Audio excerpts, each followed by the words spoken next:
मी त्यांना स्पष्टपणे सांगितलं होतं की त्यांचा विश्वास असा होता की आपण 10-12 सीट्स यावेळी जिंकू शकतो।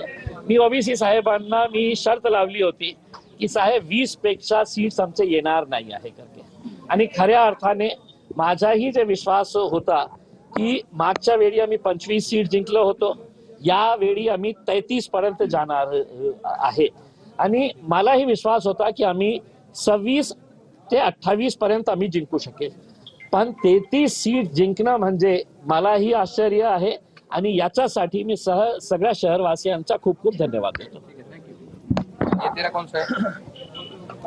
छत्रपती संभाजीनगरमध्ये शिंदेची शिवसेना तिसऱ्या नंबरला गेलेली आहे। एमआयएम दुसरा नंबरचा मोठा पक्ष त्या ठिकाणी ठरलेला आहे भाजपच्या खालोखाल। छत्रपती संभाजीनगरमध्ये एमआयएमनं हा जो विजय मिळवलेला आहे त्यानंतर जलील यांची ही प्रतिक्रिया।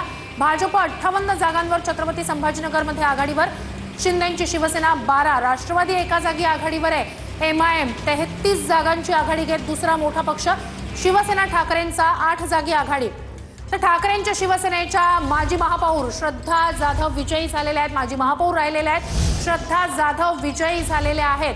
202 प्रभाग ठाकरेंच्या शिवसेनेच्या श्रद्धा जाधव विजयी झालेले आहेत।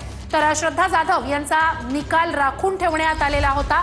मुंबईतनं ही आणखी एक महत्त्वाची अपडेट, प्रभाग 202 मधनं ठाकरेंच्या शिवसेनेच्या श्रद्धा जाधव विजयी झालेले आहेत, त्यांचा निकाल राखून ठेवण्यात आलेला होता। तर प्रभाग 8 मधनं भाजपच्या योगिता पाटील विजयी झाल्या। आपण पाहतोय मुंबईच्या प्रभाग क्रमांक 8 मधून भाजपच्या योगिता पाटील या विजयी झालेल्या आहेत। मुंबईच्या प्रभागातले हे निकाल आपण पाहतोय। प्रभाग क्रमांक 8 मधून भाजपच्या योगिता पाटील विजयी झाल्यात। मुंबईच्या प्रभाग 76 मधनं भाजपचे प्रकाश मुसळे विजयी झालेत।